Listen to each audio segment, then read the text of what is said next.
Welcome again all the students of class 3. We are enjoying our video classes. Today we are going to discussion about our important external organ. Their name is arms. Arms Hindi meaning is बाह. बाह यानी कि बाजू. Okay, तो हम लोग इसके बारे में अब पैराग्राफ वाइज पढ़ लेते हैं और समझने की कोशिश करते हैं कि हमारी बुक हमें किन बातों को समझाना चाह रहा है. ठीक है, चलिए स्टार्ट करते हैं. Arms are the two upper limbs of the human body.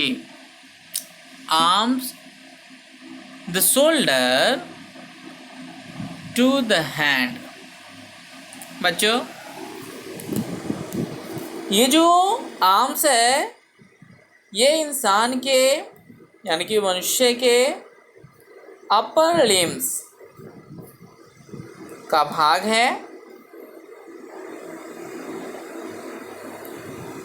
और यह दोनों कंधों से निकलकर पाल्म तक यानी कि फिंगर तक का जो पार्ट है यानी कि शोल्डर से लेकर कंधा से लेकर उंगली तक का जो भाग है इसी को हम लोग क्या कहते हैं, आर्म्स कहते हैं. तो ऐसे हमारे बॉडी में कितने आर्म्स है, तो एक राइट है और एक दूसरा लेफ्ट है जिसे हम राइट हैंड और लेफ्ट हैंड कहते हैं. तो एक राइट आर्म्स हो जाएगा, दूसरा लेफ्ट आर्म्स हो जाएगा. ओके, और हमारे आर्म्स किससे जुड़े होते हैं, सोल्जर से. Soldiers not shoulder. Next, human arms are highly skilled and too delicate to be use for walking. बच्चों, ये जो हम ह्यूमन का जो आर्म्स है ये बहुत ही उन्नत एक्टिविटीज़ को कर सकता है. साथ ही साथ ये बहुत ही नाजुक भी होते हैं. इनके जॉइंट्स बहुत ही नाजुक होते हैं. ये जो हैंड्स हैं, आर्म्स हैं, इनके मूवमेंट होने की वजह से हम आसानी से वॉकिंग कर पाते हैं, साथ ही साथ रनिंग कर पाते हैं. आप इमेजिन करो कि बिना अपने आर्म्स में मूवमेंट लाए आप कितने देर चल सकते हो. क्या आप स्पीड चल सकते हो? आपको कैसा फील होता है, करके देखो. उसके बाद दूसरा एक्टिविटी यह आप कीजिएगा कि आप दौड़ते हैं तो उसमें अपने आर्म्स को क्या करते हैं, आगे पीछे करते रहते हैं ना. तो हमारे सेकेंड एक्टिविटीज में आप कीजिएगा क्या कि भी हैंड को विदाउट मूव किए आप रनिंग करके देखिए आपको कैसा फील होता है. हैंड को मूव करके रनिंग करते हैं तो इजी फील होता है और स्पीड रन कर पाते हैं, या फिर हैंड में विदाउट मूविंग किए आप रनिंग करते हैं तो इजी फील होता है और स्पीड रन कर पाते हैं. ज़रा आप इसे करके देखेंगे घर पे. ओके, उसके बाद जब हम लोग मिलेंगे तो आप हमें बताएंगे. ठीक, चलिए तो नेक्स्ट हम लोग आगे पढ़ लेते हैं. They perform a number of functions, some of their common functions are. बच्चों, ये जो हमारे आर्म्स है ना बहुत सारे एक्टिविटी को करते हैं.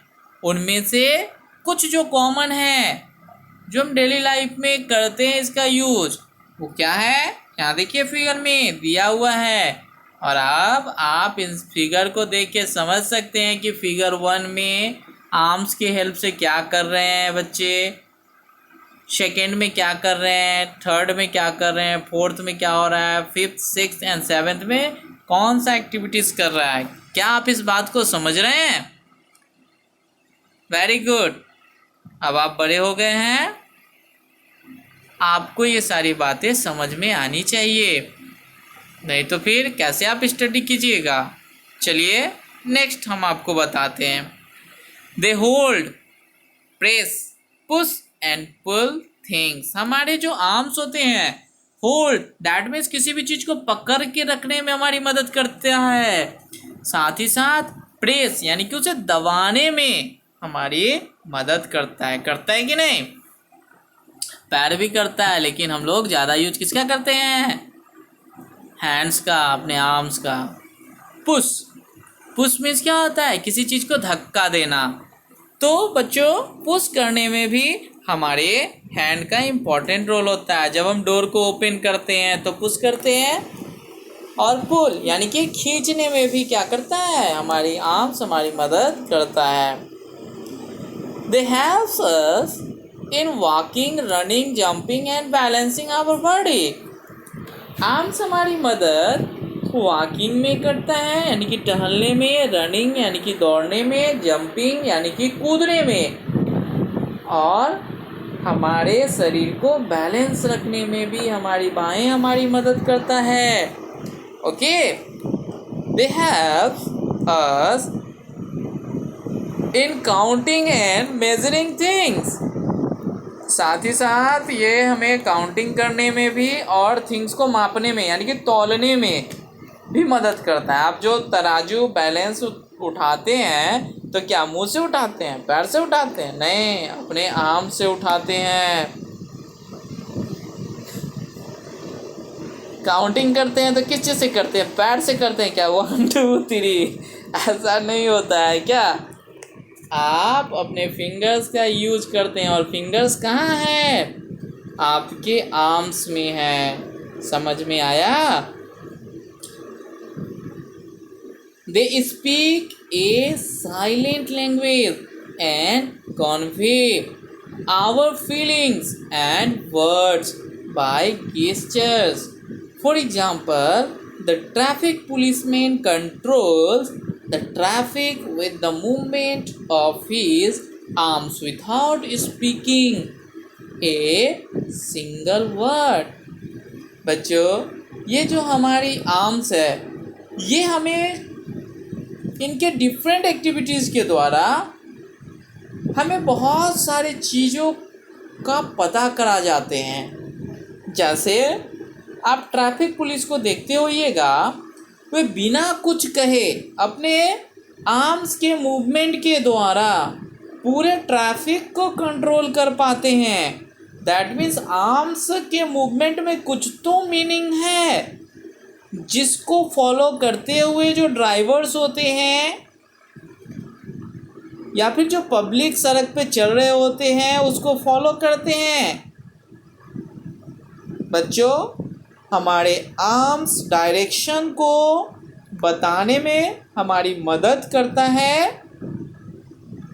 जब हमें अधिक बोलना पड़ता है एक ही चीज़ को, तो हम वहाँ एक ही चीज़ को न बताते हुए उसे हम पार्टिकुलर डायरेक्शन के रूप में अपने हैंड के द्वारा क्या करते हैं, लोगों को बताते हैं, है ना। सोचिए कि ट्रैफिक पुलिस अगर कंटिन्यू विसल बजाते रहे और कंटिन्यू बोलते रहे तो बेचारे थक जाएंगे ना। तो काम करने वाले को थकना नहीं चाहिए, बस काम करना है और थकना भी नहीं है, इतना होना चाहिए। तो आप पढ़ रहे हैं तो आप थकिएगा नहीं, पढ़िएगा, समझिएगा, और समझ में आना भी चाहिए। ओके, चलिए तो नेक्स्ट वीडियो में हम लोग लेग्स के बारे में जानते हैं। Thank you.